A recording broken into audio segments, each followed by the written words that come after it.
प्रदोष के समय पर, उससे पहले लक्ष्मी और दरिद्रता फिर भ्रमण पर निकलती है।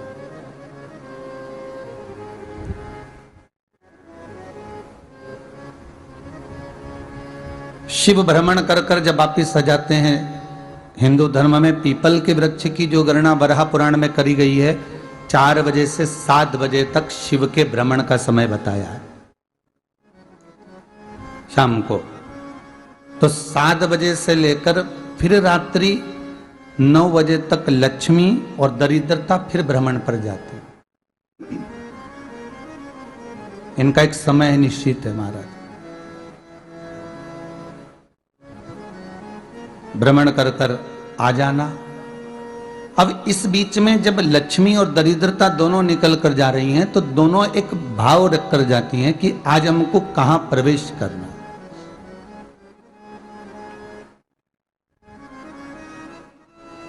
आज हमें किस जगह पर प्रवेश करना है, आज हमें कहां पहुंचना है, आज हमें किस जगह जाना है। और जिस नगर में जिस मार्ग से लक्ष्मी और दरिद्रता निकल कर जाती है, ये दोनों का जब निकलना होता है, इनको स्थान दिया गया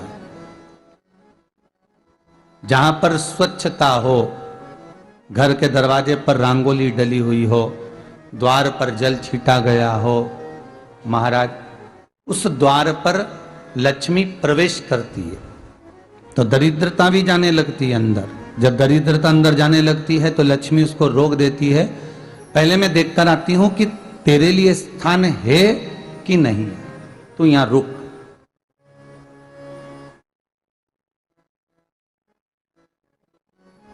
कुछ देर तक दरिद्रता बाहर खड़ी रहती है और लक्ष्मी जी की बड़ी बहन जब दरिद्रता बार बार अंदर जाने का प्रयास करती है तो लक्ष्मी जी कहती हैं, जी तू इतनी बड़ी होकर तुझे मालूम है, तू तेरा सम्मान होना चाहिए, आदर होना चाहिए, और तू अंदर चली जाए और कोई तेरा सम्मान ना करे तो कितना बुरा लगेगा, इसलिए तू बाहर खड़ी रहे, मैं अभी आई। अंदर जाती है और जब लक्ष्मी जी भ्रमण कर लेती हैं, अंदर प्रवेश कर कर आती हैं और प्रवेश कर कर आती हैं तो दरिद्रता पूछती है चले अंदर। तो लक्ष्मी जी कहती हैं, तुझे मालूम नहीं है क्या जी कि जिस घर में मैं प्रवेश कर जाती हूं उस घर में फिर दरिद्रता नहीं जा सकती, क्योंकि यह तेरा वचन था, यह तेरा वचन था। अपन दोनों का जब मंगल विवाह हुआ था, मेरा विवाह जब नारायण के साथ में हुआ और तुम्हारा विवाह जब दुस्साह मुनि के साथ हुआ, दरिद्रता का विवाह दुस्साह मुनि के साथ हुआ। जब अपना दोनों का विवाह हुआ था तो अपन दोनों ने एक वादा करा था कि जिस घर में लक्ष्मी प्रवेश कर जाएगी उस दिन फिर दरिद्रता नहीं जाएगी, और जिस घर में दरिद्रता प्रवेश कर जाएगी उस घर में फिर लक्ष्मी नहीं जाएगी। अब जब मैं अंदर देख कर आ गई हूं तो तू अंदर नहीं जा सकती, अर्थात लक्ष्मी के चरण जिस घर में पड़ गए उस घर में फिर दरिद्रता प्रवेश नहीं कर रही। चलते चलते फिर दरिद्रता ने देखा और लक्ष्मी जी इसको लेकर गई और लक्ष्मी जी ने देखा कि इसके दरवाजे पर जल नहीं छीटा गया, इसके दरवाजे पर ना रंगोली डली है, इसका द्वार साफ नहीं हुआ है, इसके द्वार पर दीप नहीं है, इसके द्वार पर कलश नहीं है, इसके दरवाजे पर ढेर सारा कचरा पड़ा हुआ है, कोई स्वान कोई कुत्ता गंदगी भी कर कर चला गया है, कहीं बिल्ली ने गंदगी कर रखी है, कहीं जीवों ने कुछ गंदा गिरा रखा है। तो फिर लक्ष्मी जी कहती है, जी अब मैं होकर आ गई थी ना, अब तू जा, तू होकर आ।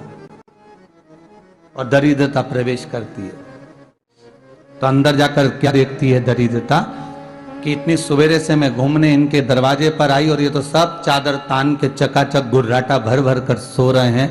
तो दरिद्रता कह देती है, तुम्हारा भाग्य ही बेकार है, तुम्हें क्या करूं, तुम ऐसे ही सोते रहो। और दरिद्रता गुस्से में बाहर निकल कर आती है, लक्ष्मी से कहती है, लक्ष्मी तू इसके घर में जाना ही मत ही। तो दरिद्रता को कहती है, जी तेरी बात नहीं मानूंगी क्या मैं? लक्ष्मी जी बोली, मैं तेरी बात नहीं मानूंगी, बिल्कुल नहीं जाऊंगी इसके घर में, तू चिंता मत कर, चल आगे चले। फिर आगे बढ़े। ये लक्ष्मी और दरिद्रता का प्रवेश है। आपके घर का द्वार आपके घर का दरवाजा। फिर निवेदन करूंगा एक बहुत सुंदर बात, हमें महाराष्ट्र से सीखना चाहिए, हमें साउथ से सीखना चाहिए, दक्षिण से। जिस समय पर भक्ति देवी यमुना जी के घाट पर रो रही थी अपने पुत्र ज्ञान और वैराग्य को गोदी में लेकर, समय देवऋषि नारद ने एक प्रश्न किया था कि तुम कहां पर पोषित हुई हो, तुम्हें ऊर्जा कहां से प्राप्त हुई? तो कहा मैं गुजरात से तो चली हूं। और वहां से चलती चलती भक्ति देवी कहती है मैं बहुत दुखी होकर, बूढ़ी होकर, द्रवित होकर, बड़ी दुख में वहां से चलते चलते जब मैं महाराष्ट्र में पहुंची तो मैंने वहां जाकर देखा कि वहां पर लोग हर पल हर घड़ी ब्रह्म मुहूर्त में उठकर स्मरण करते हैं, नाम जाप करते हैं और दरवाजे पर जल छीट कर रंगोली डालते हैं।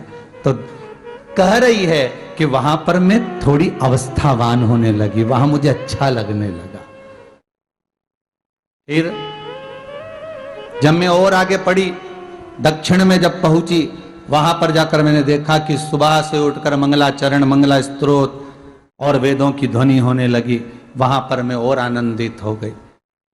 हमें कुछ चीजें महाराष्ट्र से सीखना चाहिए कि वहां रहने वाले जो भगत हैं, वारकरी संप्रदाय के जो भक्त होते हैं, वैष्णव जो धर्म के भक्त होते हैं, उनका नियम है सवेरे के समय घर में पानी है कि नहीं है, पर जब भी वो घर का दरवाजे के बाहर थोड़ा ना थोड़ा पानी तो छींट ही देते हैं। और छींटने के बाद फिर वहां पर अपने यहाँ तो दिवाली पर रंगोली बनती है जी, और वहां पर रोज की रंगोली बन जाती है कि कभी हो सकता है परमात्मा राह भूल कर हमारे घर में प्रवेश कर जाए, इसलिए वहां प्रतिदिन की रंगोली, प्रतिदिन।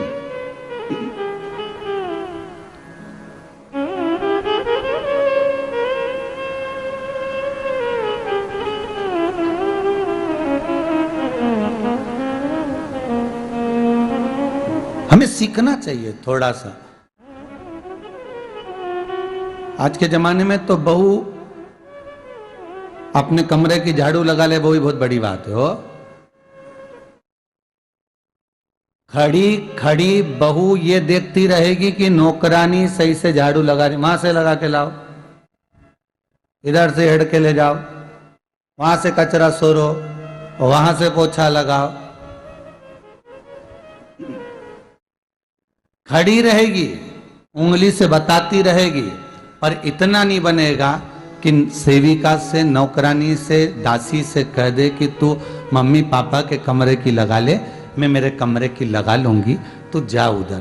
थोड़ा दया का भाव अगर होता तो उसके मन में भी आता कि मेरी बड़ी सेठानी तो अपनी जगह पर है, पर छोटी तो सेठानी की भी बड़ी सेठानी है जो मुझ पर करुणा करती रहती है। पर बड़ी तो कहे कि बेटा रहने दे, तू उधर ले जा, जब भाभी के कमरे में देख ले जा, उसके बच्चों का बड़ा फैलारा रहता ना, तो उधर देख ले जा, तो जरा उधर, मां उधर भेज रही है।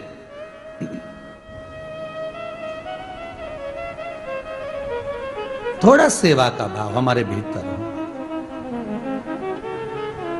और एक निवेदन तो हमेशा करा है और अब आज भी करता हूं, पूरे घर की सफाई करवाओ, पूरे घर में तुम पोछा झाड़ू जो चाहे करवाओ, मना नहीं है। पर एक निवेदन है, रसोई घर के अंदर बहू और बेटी ही जाकर भोजन बनाए तो अन्नपूर्णा सदा कृपा करती है महाराज। बहू और बेटी ही।